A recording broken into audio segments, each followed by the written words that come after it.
E aí, galerinha, bom dia. Preparado para mais um encontro, para uma aula super especial agora, com algumas dicas simples de assuntos que vocês já viram, vocês conhecem, mas que é sempre bom relembrar. A gente vai começar hoje com interpretação textual. Texto que tem cadeira cativa, essa interpretação de texto tem cadeira cativa em todo o Enem, todo o CCA, toda a prova de Tia Carla, tudo que você vai fazer tem sempre interpretação de texto. Talvez esse seja até o calo de todo aluno que vai estudar, né? Analisar, pensar e ver, meu Deus, interpretação de texto, o que é que eu faço, como eu faço? E hoje eu vou te dar algumas dicas que são primordiais para a gente entender um pouquinho sobre essa interpretação de texto. Mas vale salientar que interpretação de texto bem, se você ler também, tá? A leitura é essencial para que você crie um bom vocabulário, para que você entenda o gênero textual empregado, para que você saiba o que é que de fato você tem que trabalhar naquele texto. Então a leitura ela é essencial. Primeiro ponto, tem que gostar de ler, tá? Mas Tia Carla, não gosto muito de ler, tem alguma dica que eu posso fazer para que eu consiga interpretar um texto direitinho? Também tem, tá? Sempre tem um jeitinho. Então hoje a gente vai fazer um embate entre o que é uma interpretação de texto e uma compreensão de texto. Vocês sabem a diferença entre um e outro? Aqui, ó, do ladinho de vocês. Preste atenção que a gente agora vai entender essas dicas que são bem interessantes. Aí entra a diferença entre interpretar e compreender um texto, certo? Que diferença é essa, Tia Carla? Interpretar quer dizer explicar, comentar, julgar, tirar suas conclusões e deduzir. Eu costumo dizer que são os 5 pontos prioritários para que eu entenda uma interpretação de texto de forma eficaz. Primeiro, eu digo aos meus alunos, eu acho que vocês já ouviram muito isso, todo texto de língua portuguesa, ele é permeado de texto, tá? Hoje, a forma de ensinar a língua portuguesa ela foi modificada para que ficasse mais próximo da forma comunicativa da linguagem coloquial do dia a dia, né? Essa interação gostosa que a gente tem ao falar, ao conversar. Então, um texto não foi diferente. Então, as provas hoje são mais voltadas na interpretação de texto, tudo ali, ó, dentro, toda a gramática dentro desses textos, para ser um facilitador para o aluno que essa interação comunicativa, que é a base da língua portuguesa, aconteça. Então, todo texto eu vou saber se vai ser uma explicação, um comentário, um julgamento, se eu posso tirar minhas conclusões dali, se eu posso ter uma dedução do que seja. E para isso, para a cabecinha não ficar cansada quando está ali lendo tantos textos, às vezes até se assusta, né, quando olha a quantidade de textos, eu digo aos meus alunos que vá direto para o enunciado. O que é o enunciado? O que é que vai me pedir daquele texto? Às vezes o texto tem ali 2 páginas. Eu vou logo para o enunciado, porque quando eu for fazer a leitura daquele texto, se fizer necessário a leitura, que às vezes não necessita de fato a leitura, ou já vem ali uma citação do próprio texto, ele já me remete a um parágrafo específico, mas se fizer necessário, eu vou fazer o quê? Eu já vou sabendo onde eu vou procurar e o que eu vou procurar, tá? Então, nós vamos ter alguns tipos de enunciados que faz referência a esses 5 pontos que eu acabei de dizer a vocês. Primeiro é, através do texto, infere-se que, ou seja, qual a explicação que vai ser dada, o que é que vai me dizer, qual o comentário que vai ter ali. É possível deduzir que, qual a dedução que vai ter ali. O autor permite concluir que, eu já vou direto para a minha conclusão, foi que o autor me fez concluir quando eu li ali aquele texto. E em quarto, a gente tem qual é a intenção do autor ao afirmar que. Se eu fizer essas 4 colocações, a gente vai entender um pouquinho como esse texto ele tem esse poder de me mostrar o que está nas entrelinhas e o que eu não consegui ver automaticamente de cara, né, quando eu olho ali. Já na compreensão de um texto, eu vou ter que ter um outro olhar, uma outra visão. A compreensão é uma intelecção. Ou seja, eu vou saber já ali o que é que tem. O entendimento, qual foi o entendimento daquele texto. E a atenção que realmente está escrito, ou seja, exatamente está escrito. Então, professora Carla, qual a diferença entre interpretar e compreender? Interpretar, eu vou poder colocar o que eu entendi certo? Eu sou responsável pelo que eu digo, não pelo que você entende, não pela sua interpretação. Mas a compreensão textual, não. A incompreensão textual não te permite isso, tá? Porque vai ser ali exatamente o que está escrito. E quando a gente pega uma prova, um texto, para ter uma interpretação textual, essa interpretação textual é toda voltada nessa compreensão do que eu quero, tá? Então, eu posso mensurar todo aquele texto, o que foi que eu vi, o que foi que eu analisei, o que foi que eu pensei, o que foi que eu concluí dele, mas eu tenho que focar aqui na compreensão de fato desse texto. O que o texto diz? É sugerido pelo autor que, de acordo com o texto, é correta ou errada a afirmação, ou seja, o que é que vem no meu enunciado? Gente, a chave de uma boa interpretação está no enunciado. O enunciado vai me dizer em que caminho eu vou percorrer nessa interpretação e nessa compreensão textual. Vale salientar também que existem pessoas que cometem alguns erros crassos de interpretação textual. E eu não quero que vocês tenham esses erros. Primeiro, é o erro da extrapolação. O que é esse erro da extrapolação?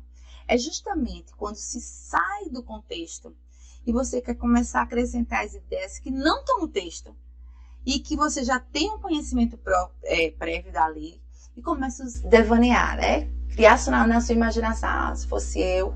Porque às vezes a gente nem sempre vai concordar com o texto, né? E a gente começa a ler o texto, começa a trazer a nossa visão. Então, muito cuidado com os erros de interpretação por extrapolação. Outra forma também que acontece muito é a questão da redução. É o oposto da extrapolação. O que é isso? É quando eu pego um texto, eu olho o macro e esqueço de olhar o micro, que está nas entrelinhas. E eu acabo olhando apenas um aspecto daquele texto. Só dou atenção ali ao aspecto, ao que me chamou a atenção. Mas eu esqueço que esse texto é um conjunto de aspectos. Num texto eu não vou ter só um posicionamento, uma forma. Não, vai ter várias. E por ter várias, eu necessito olhar o texto como um texto macro, tá? E por último, que não é raro de acontecer, a gente vai ter o que é a contradição. Ou seja, o texto vai apresentar ideias contrárias, as suas, principalmente, fazendo você tirar umas conclusões equivocadas e, consequentemente, errando a questão. Muitas vezes a gente vai com o pé atrás. Quando o texto não diz com o que a gente quer, o que a gente gosta, o que a gente pensa, a gente acaba querendo desviar. É como se a gente quisesse convencer que ele está errado e que eu estou certo, meu posicionamento está certo. E por fazer isso, eu acabo tirando o que a gente chama de conclusões precipitadas. Isso é muito importante a gente ficar ligadinho nisso. Por quê? Porque vai te dar margem, de fato, a você entender o que você tem que falar, do que você quer dizer, como você quer dizer, e o que você precisa é colocar ali naquela questão. Faz-se necessário, principalmente, você colocar o que o autor está te mostrando, o que o autor está te dizendo, e sem colocar as suas ideologias ali. Deixa as suas ideologias para uma dissertação que você vai fazer ou um texto autoral que você queira, de fato, publicar ou escrever, tá certo? Espero que vocês tenham entendido um pouquinho. Essas dicas são bem essenciais para a interpretação textual e a compreensão de texto. E sucesso aí no que vocês forem fazer durante a vida de vocês, durante as avaliações que, porventura, cai a interpretação de texto. E olhe que são muitas. Beijo e até daqui a pouquinho. E aí, vamos lá, vamos para o segundo assunto de hoje. A gente vai trabalhar agora com variação. Variação. O que seria variação? Amores, dentro da língua portuguesa, a gente vai trabalhar muito com a forma comunicativa em si, tá? Então, a gente estudou já a função de linguagem, a gente estudou o processo de formação, mas a variação linguística é muito importante para a gente. Por quê? Porque ela é que determina o falar, né? O ato comunicativo em si. A minha comunicação, a sua comunicação, o jeito de falar, de se portar. E essa variação no nosso país é muito peculiar, é muito interessante. Por quê? Porque nosso país é extremamente grande. E a grandiosidade desse país faz com que a gente consiga perceber as diferenças que nós temos entre si, tá? Então, são nessas diferenças que a gente vai trabalhar a variação. Vamos lá? Vamos trabalhar essa variação? Variação linguística. A primeira coisa que a gente vai ver é linguística. O que é linguística? Na língua portuguesa, a gente tem dois caminhos. Nós temos os gramáticos e nós temos os linguistas, tá? Os gramáticos que fez a nossa língua normativa, regras, normas, exceções, e que seria muito chato se todo mundo ficasse falando de maneira culta, né? E aí aparecem os linguistas, que é uma outra vertente da língua portuguesa, que te faz ali a forma que eu falo no meu dia a dia, ser empregada de maneira correta, a partir do entendimento de quem está comigo. Então, se eu falo e você me entende, automaticamente eu não vou dizer que tem erro nessa língua, linguisticamente falando. Então, vamos ver como essa língua varia, como é que ela muda, tá? E o que é? A variação linguística nada mais é do que a capacidade que a língua tem de se transformar, se adaptando de acordo com alguns componentes. Nós vamos ter 4 grupos principais, tá? São eles: a história, o social, o regional e o estilo, tá? Como assim, professora? 4 grupos principais. A nossa língua, ela foi sendo modificada em diversas formas, em diversos sentidos, em diversas variações, e essas variações vão ser separadas por esses 4 momentos aqui que eu estou mostrando a vocês: história, social, regional e estilo. O que seria a função histórica? A função histórica nada mais é do que a maneira como a língua evoluiu de acordo com o tempo. O tempo foi passando e nossa língua foi evoluindo, só que às vezes para um lado mais positivo, outras vezes para um lado mais negativo. Vocês acreditam que existem momentos que a gente nem sabe, nem conhece de que a pessoa está falando? Vocês vão entender o que eu estou dizendo. Então, com a evolução do tempo, com a forma que o tempo foi adquirindo, a língua vai tomando uma posição diferente para facilitar o meu falar, principalmente o ato comunicativo falado, oral, tá? Aqui está um exemplo, ó. A palavra você, que a gente usa hoje, que é um pronome do caso reto, eu, tu, ele, você, tá certo? Antigamente a gente chamava de vossa mercê. Depois de vossa mercê, a gente foi para vós mercê. Depois veio para você. E hoje tá VC. Tem local que é o C, do seco, C, que lá em Minas Gerais fala bem assim. Daqui a pouco tá só assim, ó. A gente nem fala mais o VC, tá certo? E isso aconteceu com muitas palavras. Não foi só com você, não. Por exemplo, antigamente, bem antigamente, eu acho que da época do papai, da mamãe, da vovó, nós tirávamos um retrato, né? A gente chamava o retratista para tirar um retrato da família. Do retrato passou a ser uma fotografia. Vamos fotografar, chamou o fotógrafo para tirar uma fotografia. Depois a gente foi e chamou foto, né? Vou bater aqui uma foto. Com o desenvolver do tempo, a gente não quer mais bater uma foto, a gente quer fazer selfie, né? Quer olhar assim, uau, que selfie legal. A gente gosta de tirar uma selfie, né? Eu pelo menos gosto muito de tirar selfie. Então, é a selfie. Então, assim, as palavras vão sendo modificadas com o tempo, tá? Então, a função histórica, a variação histórica é nada mais que isso. As palavras que vão sendo modificadas com o tempo, tá? A próxima variação, eu acho que é a mais assim conhecida por mim, por vocês, por todo mundo, é a variação regional. Gente, nosso país tem 5 regiões. Nosso país é imenso.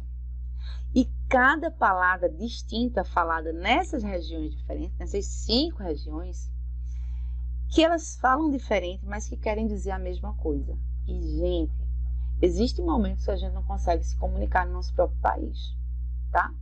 Um grande exemplo disso, eu gosto de mostrar aqui a macaxeira. Macaxeira, aipim, mandioca, ou até mesmo a laranja. Olha a tangerina, olha a bergamota, olha a mexerica. E tem laranja cravo, a gente vai, né? O pão, eu acho que o pão francês, nosso francesinho aqui, é o que tem mais tom distinto no nosso território, tanto nacional quanto fora. Ó, cacetinho no Rio Grande do Sul, carioquinha no Ceará, pão aguado no interior do Nordeste, pão de sal no Rio de Janeiro, carcaça ou cacete em Portugal, pistole lá na França e carequinha aqui na região norte. E no adventista, João Neto. Tô brincando. João Neto não tem nada aqui, não. Ele vai ficar bem chateado se souber, mas tudo bem. Carequinha. Então, assim, se você for analisar direitinho, você vai perceber que vários nomes e que muitas vezes a gente nem sabe, né? Eu mesmo chego em determinados locais e eu fico louquinha. Por quê? Porque a gente não entende de fato o que eles querem dizer. E, gente, isso pra gente no Enem, no SSE, isso é muito bom. Porque geralmente as músicas, os cordéis, os textos de literatura que caem, de fato, vem com a nossa linguagem, essa linguagem bem nordestina, bem arrastada, esse dialeto que é todo nosso, né? Mas a gente vê lá no Rio Grande do Sul tem a forma de falar, em Minas Gerais tem a forma de falar e tem o sotaque também, né? Então, tudo isso é o que a gente chama de variação regional, tá certo? Aqui tem algumas coisas que nós falamos de estribado, da carreira, arrudeia, desenrolado, arrocha, arretado, isso é tudo linguagem nossa, tá? Como seria agora a função social? Função não, professora, variação. Como seria essa variação social? É a situação de uso da língua relacionada a grupos sociais. Amores, nós somos seres sociais. Eu acho que o que está mais deixando a gente intrigado nessa pandemia nada mais é do que a gente não poder se socializar, né? Nós somos um grupo social. Então, o que a gente faz? A gente vive, de fato, em sociedade. E por viver em sociedade, a gente tem os grupinhos, né? Grupo de professor, grupo de advogado, grupo de aluno, grupo de médico. Então, cada grupo social, ele vai ter uma forma de se comunicar. E a gente também tem uma forma de se comunicar com as pessoas que a gente tá. Por exemplo, no grupo de amigos de vocês se comunicam de uma determinada maneira. Junto com o professor, vocês se comunicam de outra. Junto com os pais, de outra. Junto com os primos, de outra. Ou seja, cada momento que você está em sociedade, você vai se adequar àquele grupo social que você se encontra. Esse grupo social, a primeira coisa que a gente vai ver a diferença entre a idade e o sexo. Na idade, a gente vê que de cada geração, as gírias, os falares são completamente diferentes. Por exemplo, o crush de vocês hoje era o pãozinho lá de vovô e de vovó, era o pitel do papai e da mamãe, né? Crush pra gente, da minha época, era um refrigerante, né? Era um refrigerante. Eu quero um crush, quero um refrigerante. Então, assim, muda-se as gírias. Tem hora que minhas filhas falam assim, mãe, pelo amor de Deus, isso já passou, né? E é que eu tenho 15 anos apenas, tá? De sexo é a mesma coisa. Quando eu digo sexo, a menina e o menino se comportam de maneira completamente diferente quando fala, né? Os meninos têm a mania de se falar xingando, né? Diz, doido, não sei o quê. As meninas não, amiga, oi fofa, oi florzinha, oi lindinha. Há uma forma diferente, tá? Então, tanto no sexo masculino e feminino, entre gêneros, quanto na idade, né? As gerações vai sendo diferente. Amores, minha geração é diferente da minha mãe, que é diferente da minha avó, que é diferente das minhas filhas mais velhas, que consequentemente é diferente do meu filho mais novo. Meu filho mais novo já tem uma pegada diferente das meninas. E ele que a diferença é apenas de 7 anos da mais velha para ele, tá? Então, assim, a gente percebe isso muito rápido, a língua se modifica muito, muito, muito rápido. E por último, a gente vai vir com estilo. O que seria estilo? Estilo é a forma que nós nos comportamos em determinadas situações e muitas vezes a gente coloca como se fosse algo que tivesse uma regra específica, tá? Como se uma pessoa de jeans não pudesse falar Vossa Senhoria, por obséquio, com licença, e uma pessoa de terno jamais pudesse falar um tranquilo, velho, né? E pode, o estilo aí vai depender de você, mas ainda há um preconceito linguístico muito grande, né? Quando você vê alguém falando um gíria, você já faz, vixe, né? Não é? E às vezes a pessoa é altamente inteligente, só tem a cabeça mais moderna, né? Então a gente tem essa diferença de estilo também dentro da linguística, tá? O que eu queria que vocês vissem é como ela cai no Enem, como é que essa variação cai no Enem. E aí eu disse a vocês que é muito importante, principalmente a nossa língua no Enem, porque a gente vê, ó, que no Enem ele fala justamente da forma como a gente se refere, né?